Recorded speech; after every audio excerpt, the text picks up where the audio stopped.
Hello guys, in this chapter I want to talk about digestive system. The digestive system consists of organs which can make GI tract or gastrointestinal tract. The gastrointestinal tract starts from our mouth cavity. It continues with the pharynx, then esophagus, stomach, a small and large intestine, and it ends at the anus. It's like a long tube. This long tube in the cadaver is about 30 feet in its length. But in the living person, due to the contraction and tone of the smooth muscles, it's a little shorter than 30 feet. Besides this GI tract, which is like a tube, we have some accessory digestive structures like liver and pancreas. These accessory digestive structures can help our digestive system for better digestion. In this part, in the first video of digestive system, I want to talk about how the digestive system is organized, what are the general function of the digestive system, what are the details in the wall of our digestive tract, and about the different serous membrane which we have in our digestive system. Each time when we eat a meal or drink fluid, our body takes these nutrients which are required for our survival. So one of the important functions which we can talk about it in the digestive system is it can provide the means to receive all the nutrients which we need them for survival. Some of these nutrients are typically unusable when they are in the original forms. So the digestive system can break them down to small pieces which become more usable for our digestive tract and for the absorption. And the digestive system can provide the means to absorb the nutrient. The digestive system includes organs which can ingest food, mix the food with digestive fluid, and propel the food. The meaning of propel is moving the food forward from our mouth cavity toward the anus. And during this movement, it can add some secretions, and at the end, it can expel waste product from our digestive system. When we want to talk about the digestive system, we divide this system into different parts: upper gastrointestinal tract, lower gastrointestinal tract, and the accessory organs. So in different videos, I will talk about these different parts for you. Before I start talking about the structures in digestive system, I want to talk about some general functions which we have for our digestive system. The digestive system has 6 main functions, and the first function which I want to talk about it is ingestion. The meaning of ingestion is the introduction of solid or liquid nutrient into the oral cavity. This is the first step in the process of digesting and absorbing nutrients. The second function of our digestive system is called motility.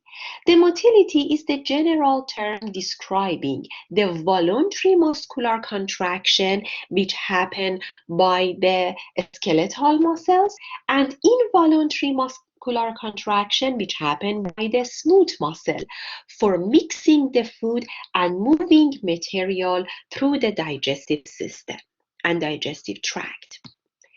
The next function which we have for the digestive system is called secretion. The secretion is the process of producing and releasing some substances which can facilitate both digestion and movement of content in our digestive tract. Pay attention when I talk about the facilitation for digestion, I mean some enzymes which are secreted on our food and break down the food to small pieces. Or besides enzyme, we have some acids which are secreted in our stomach, or the bile which is secreted in our small intestine. But when I talk about facilitation of movement of material in digestive system, I'm talking about the mucus. The mucus is a viscous substance which can help the material to move smoothly in our digestive system. If you remember from epithelium in ANP1, we talked about goblet cells, which can secrete mucus, and this mucus can facilitate movement of the material in our digestive system. It can make the inner wall of our digestive system become slippery, so the material can easily move and pass. The fourth function which we have for our digestive system is called digestion. The meaning of digestion is breakdown of ingested food to smaller pieces. We have two types of digestion. One type of digestion is called mechanical, and the other type of digestion is called chemical digestion. The mechanical digestion is the breaking of ingested material into small pieces without any change in the chemical structure. In the mechanical digestion, we don't have secretion of any enzyme. The mechanical digestion happens by chewing and mixing of these nutrients. But the chemical digestion involves the activity of a specific enzyme. The enzymes are released on the food and it breaks down the food to small pieces. It can break all chemical bonds which we have in our food. It can change the large complex molecule into a smaller molecules.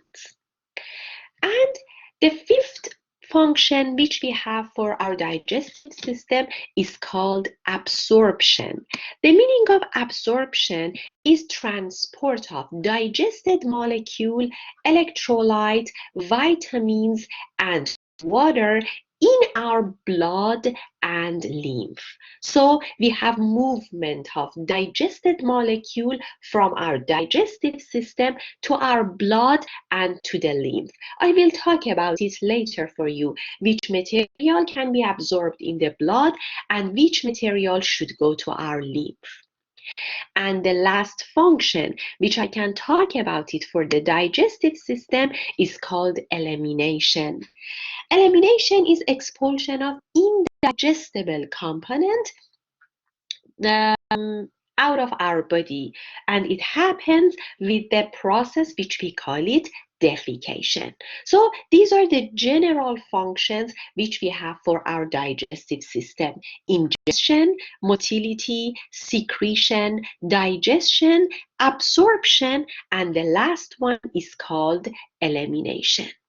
And now you can answer this question. What are the primary differences between the mechanical digestion and chemical digestion? Pay attention, in the mechanical digestion, we don't have any secretion of enzyme, while in chemical digestion, the enzyme can break down the material and change the face of our food which we take.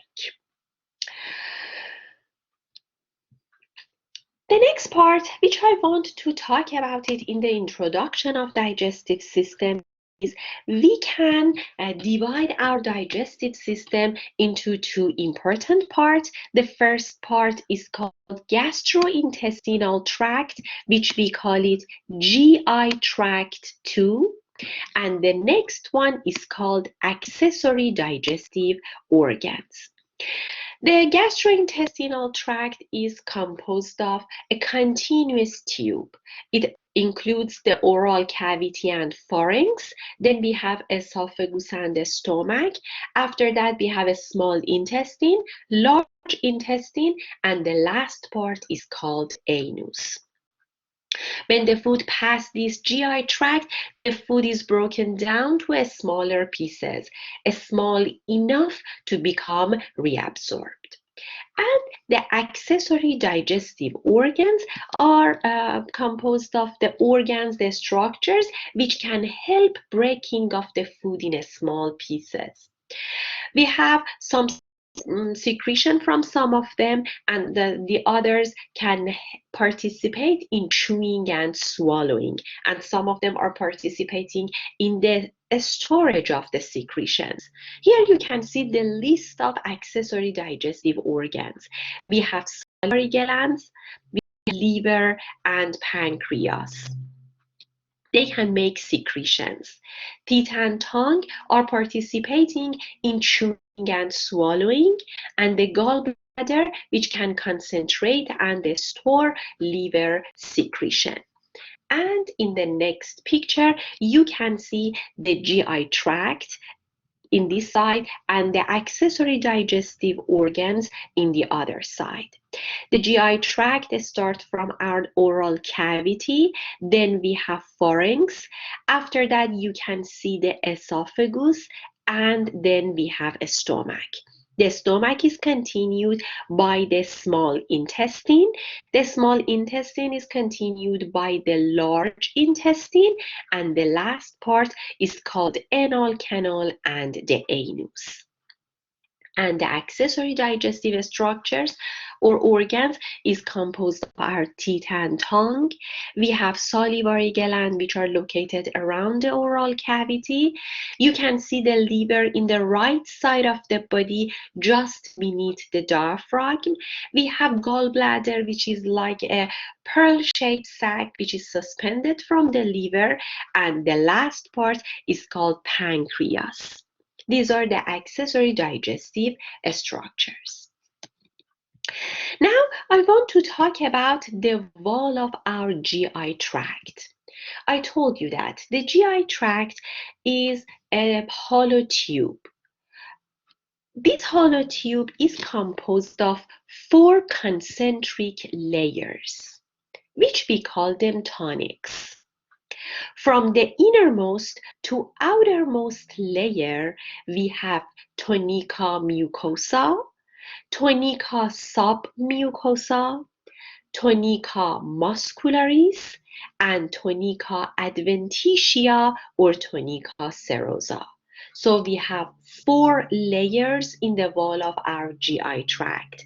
From inside to outside, we have Tonica Mucosa, Submucosa, Muscularis, Adventitia, or Serosa. And you can see all of these layers in this picture. Regardless of this organ can be esophagus, it can be a stomach, it can be a small or large intestine. You can see that this is a cross section or transverse section. This part is called lumen, and you can see wall. This wall has different layers. The first layer, which we have here, is called Tonica Mucosa. The next layer is called Tonica Submucosa. The third layer is called Tonica Muscularis or Tonica Muscularis externa. And the last layer is called Tonica Serosa or Tonica Adventitia. And now I want to start from the innermost layer to the outermost layer. First, about the first layer, which we call it Tonica Mucosa. The Tonica Mucosa itself has 3 layers, and you can see 3 colors here. The first layer is red. This is called the epithelium. The next layer is dotted green. We call it lamina propria.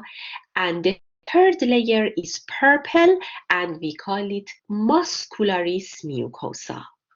So the first layer, the innermost layer in the wall of our GI tract is called Tonica Mucosa.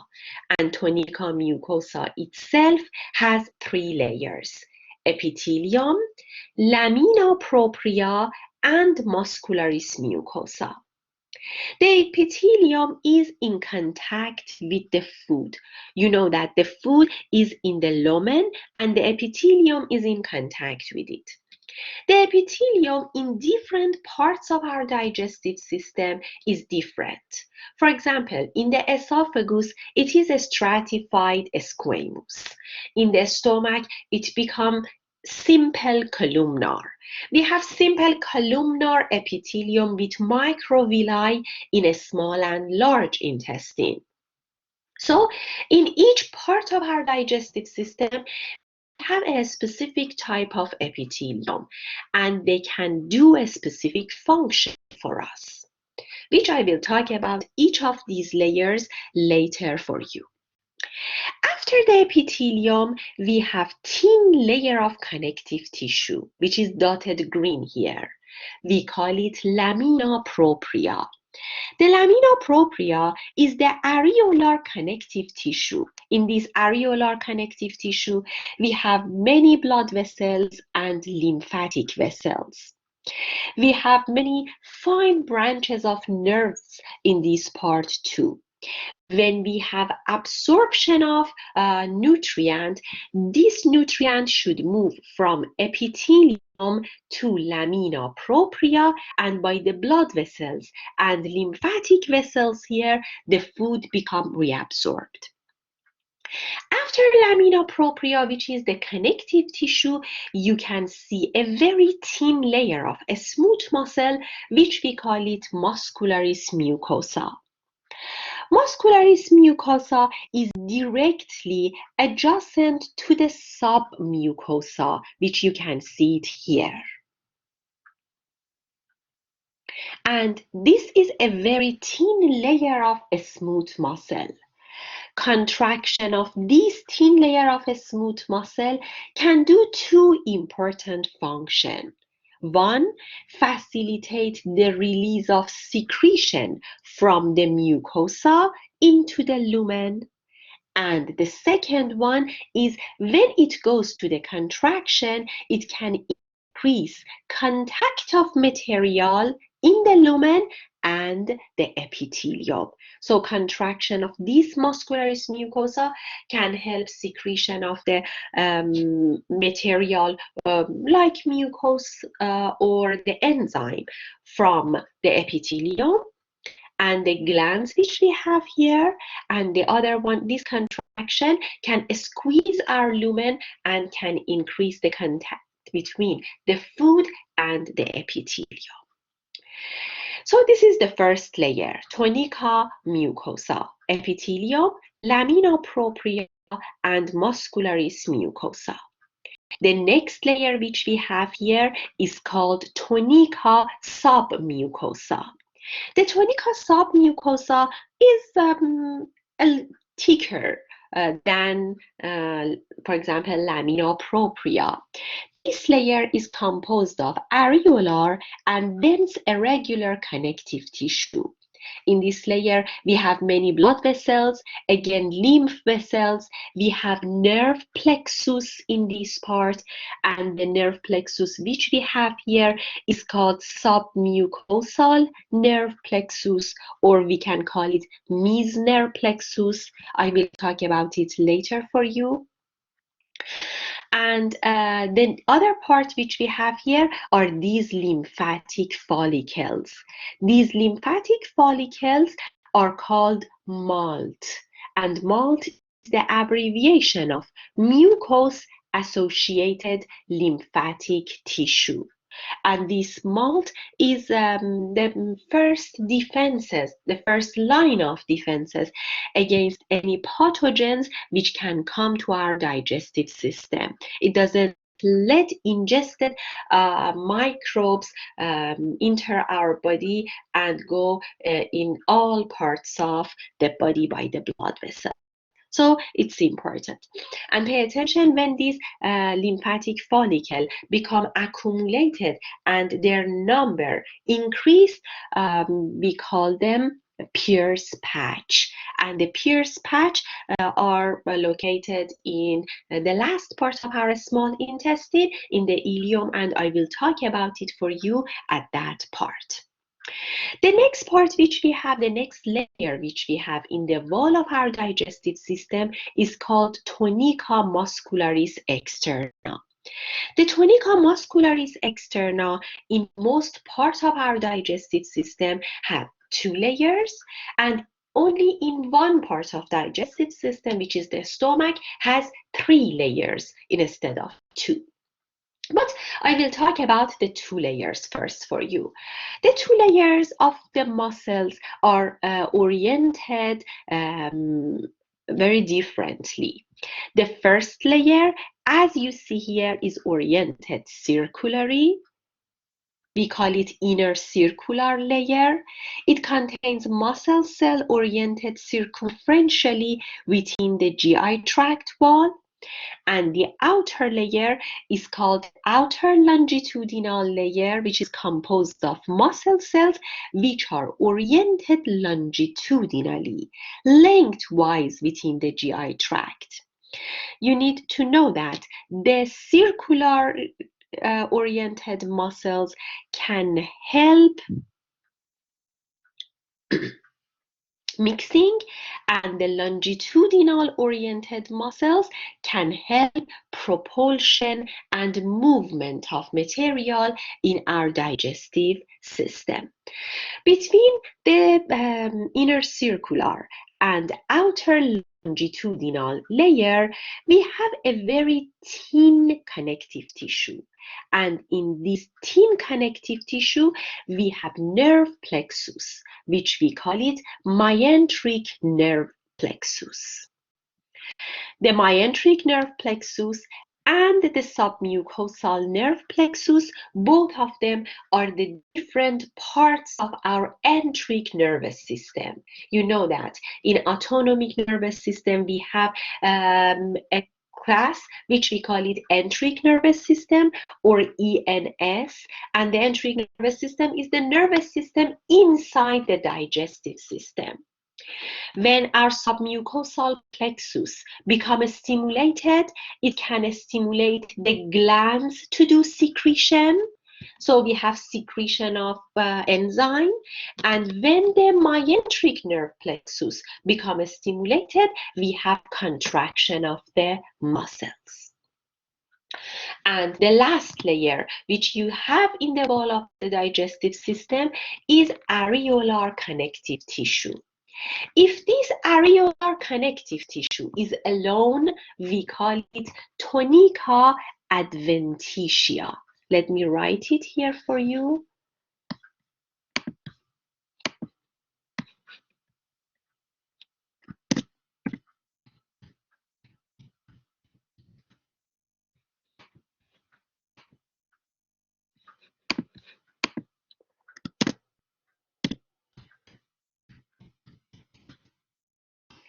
And if this connective tissue is not alone and it's covered with simple squamous epithelium from outside, we call it Tonica serosa.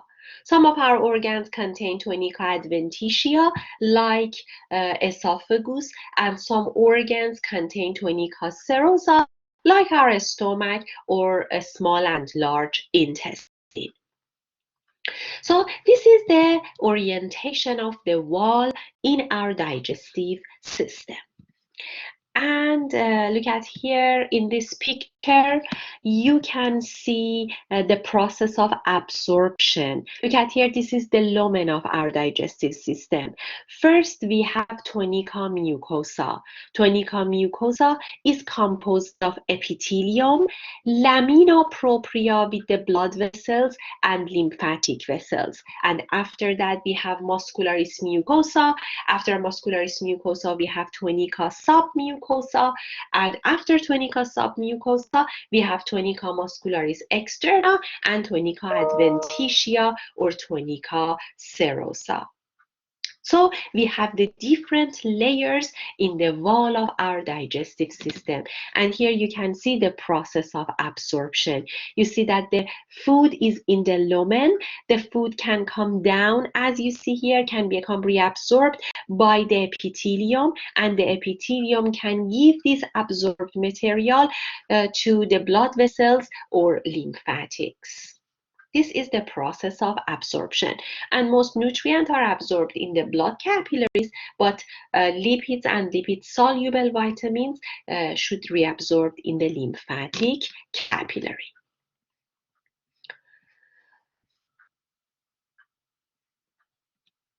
In this slide, it talks about the differences between Adventitia or Serosa. This is the outermost tonic which we have in the digestive system wall.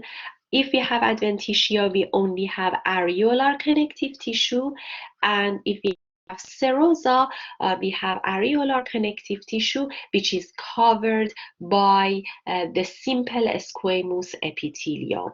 Or we can say that it's covered by the visceral peritoneum, which I will talk about it a little later for you. Now, look at this picture and think about these different layers and orientations.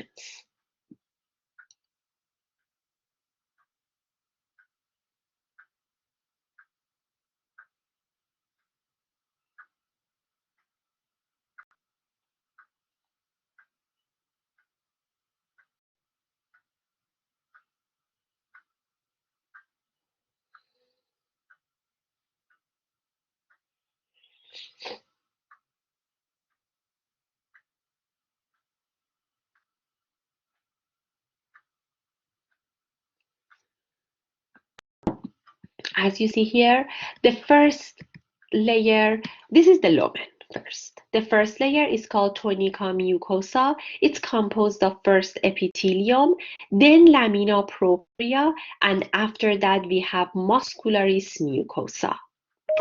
After the Muscularis mucosa, you can see the thin layer of submucosa.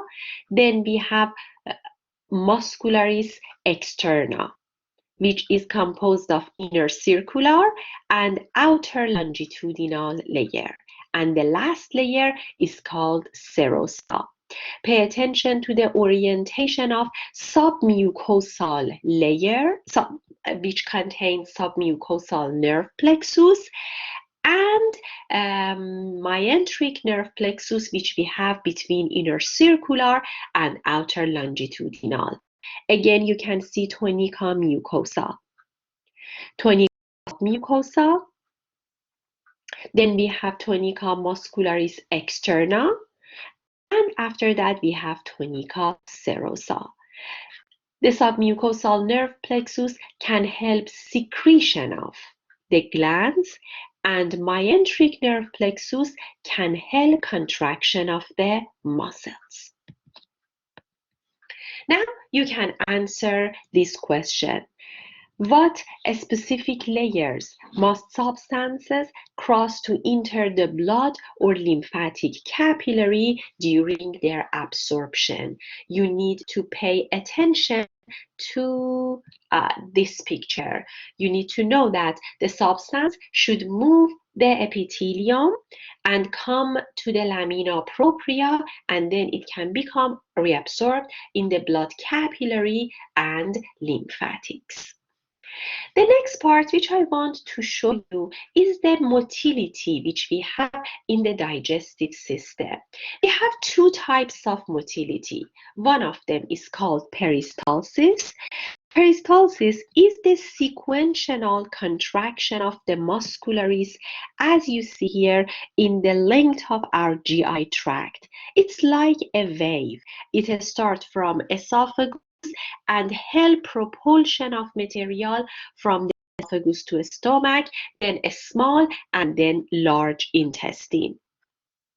The peristalsis results in one-way movement, as you see here, from the esophagus to the anus. But the mixing function is forward and backward motion, which can help blend secretion with ingested material in our GI tract. But it cannot make waves which help material to move forward. So this is mixing, which can help mixing of different acid, enzyme with the ingested material, and peristalsis can help movement and propulsion from the esophagus to the anus. And the last part which I want to mention is about the term of sphincter. The sphincter is a thick muscle which is located in several parts of our digestive system.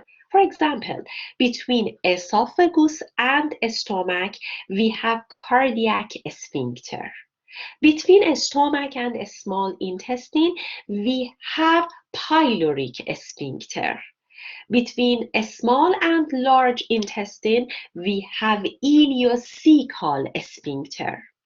So they are located in between different parts, different organs of our digestive system, and their function is controlling the movement.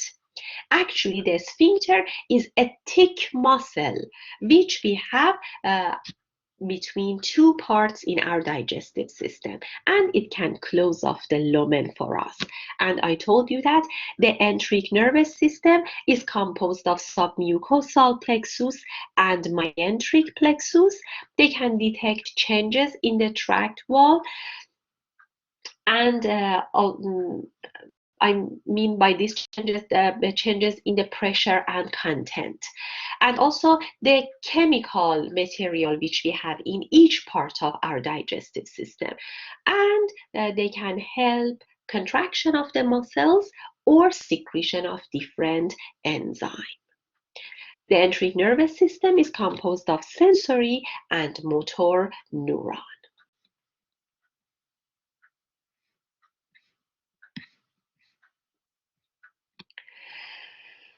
The next part which I want to talk about is the serous membrane which we have in our digestive system.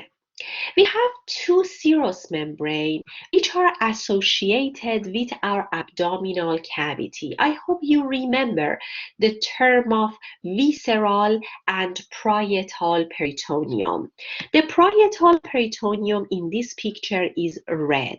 It lies inside surface of our abdominal wall. The visceral peritoneum is blue in this picture. This is the serous membrane which is located on the surface of the organs in our abdominal cavity. Not all of the organs, some of the organs. And actually this is the reflection of the the parietal peritoneum as you see here.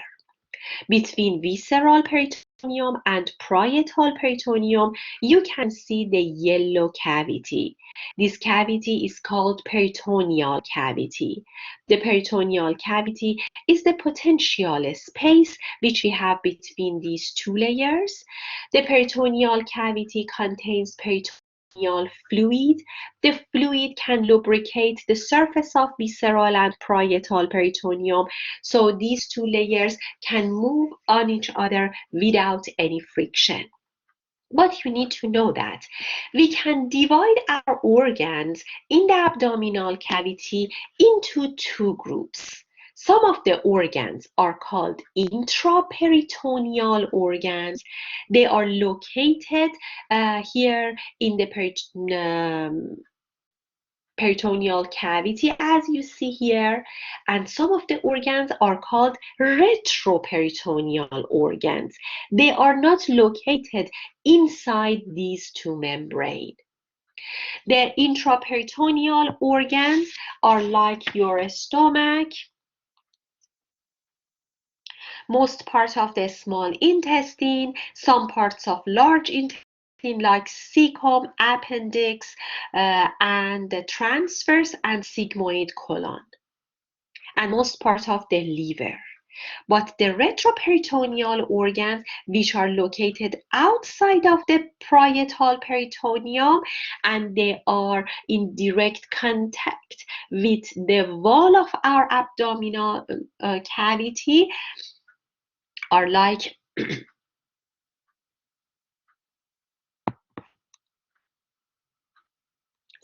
some parts of our duodenum, pancreas, and some parts of large intestine, like ascending and descending colon, and also rectum. We call them retroperitoneal organs. So we have two organs here. Some organs are called intraperitoneal organs. They are completely surrounded by the visceral peritoneum, and some of them are called retroperitoneal organs. They lie directly against the posterior abdominal wall. And I mentioned the organs which we have in each group. The intraperitoneal organs are composed of a stomach, most small intestine, and parts of our large intestine, while the retroperitoneal organs are composed of most part of our duodenum, the pancreas, ascending and descending colon, and our rectum. We have a term in the digestive system which we call it mesentery. The mesentery is the double layer of peritoneum. It can support, suspend, and stabilize intraperitoneal GI tract organs. The blood vessels, the lymphatic vessels, and nerves are sandwiched between these folds of connective tissue, and they are associated with specific organs. And now I want to show you what is this mesentery. We have different kinds of mesentery. The first one is called greater omentum. The greater omentum is like the fatty apron. It starts from the lower part of the stomach and come down, and as you see here, it can cover most of our small and large intestine and the other abdominal organs. It has a large accumulation of adipose tissue. When we have the surgery in the abdominal cavity, when we cut the skin and the muscle of the abdominal wall, the first layer which we can see is the greater omentum. The next mesentery is called lesser omentum. When you lift the liver, you see a mesentery, membrane between the upper part of the stomach and the liver. It's a small, because of this we call it lesser omentum. It can connect the stomach and the liver together and fix these organs in this place. The next mesentery is called falciform ligament. This is the liver, the right lobe and the left lobe of the liver. And the falciform ligament is located between these two lobes of liver. It's crescent shape, it's very thin and flat. It can help attachment of the liver to internal surface of anterior abdominal wall and fix the liver in its own place. The next mesentery which we have is called mesentery proper. It's a fan-shaped fold of peritoneum. It can suspend most of our small intestine from the posterior abdominal wall. So it can suspend most of our small intestine from the back of our abdominal wall and fix these organs in their own place. And the last one is called Miso Colon. This is the fold of peritoneum which attach to the different parts of our large intestine in one side and the posterior abdominal wall in the other side. It has different names based on its location. So these are the different types of mesentery which we have. The mesentery are like membrane. They are double layer membrane. They can help suspend, support, and stabilize the different parts of our digestive system. They can carry the blood vessels, the lymphatic vessels, and the nerves with themselves. And in this picture, you can see the real cadaver. In this real cadaver, you can see we reflected the greater omentum. You can see this fan-shaped mesentery, which we call it mesentery proper. And you can see a part of the Miso Colon. And now you can answer this question. Which organs are called intraperitoneal organs? And which organs are retroperitoneal? We have a problem which we call it peritonitis. Peritonitis is the inflammation of peritoneum, and it has many abdominal pain. The most common cause is perforation of the GI tract. Sometimes we have something in the GI tract which can make this perforation, so it's from inside. Sometimes, for example, we have gunshot and the peritonitis happen from outside of the body. The treatment for peritonitis is most of the times is surgery, and sometimes because it's very extensive, it can kill the person. We have different receptors in our digestive system. The meaning of receptor is a structure which can monitor different changes associated with GI tract and GI content. The receptors are embedded in the mucosa and submucosa of the GI tract. And we have two types of receptors. One type is called baroreceptor. The baroreceptor can detect the change in the stretch or pressure which we have in the GI tract. For example, your stomach is empty, now you start eating food and your stomach becomes full. This food in your stomach can make pressure in the wall of your stomach, and this pressure is detected by baroreceptors. The other type of receptors are called chemoreceptors. They can detect specific substances chemically in the digestive system. For example, the chemoreceptors can detect you eat more fat, you eat more protein, or you eat more carbohydrate.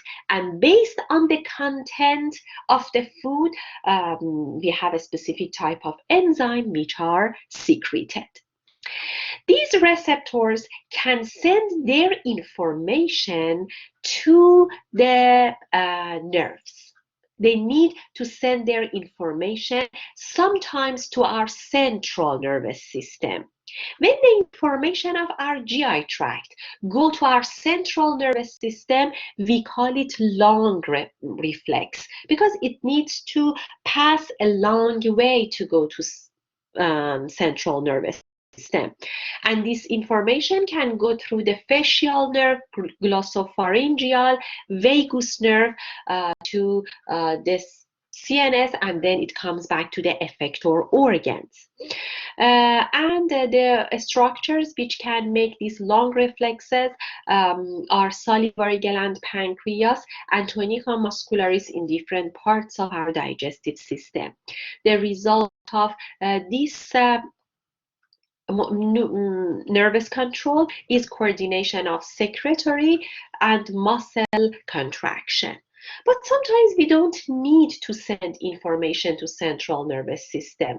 The reflexes can happen locally in our digestive system. They don't need to travel long to go to the digestive system, to the central nervous system. So we call them short reflexes. And besides the nerve control, we have hormonal control in our digestive system too. We have different types of hormones which can participate in the regulation of digestion. The gastrin, which is secreted from our stomach, secretin, which is secreted from our small intestine, and CCK or cholecystokinin, which is secreted from the small intestine. So we have nerve control and hormonal control in our digestive system. And now you can answer this question. Autonomic reflexes of the digestive tract that don't involve the CNS are described as what kind or what type of reflex? You know that if we don't involve our CNS, we call them short reflexes because they happen locally in our digestive system. In the next video, I will talk about the upper GI tract for you.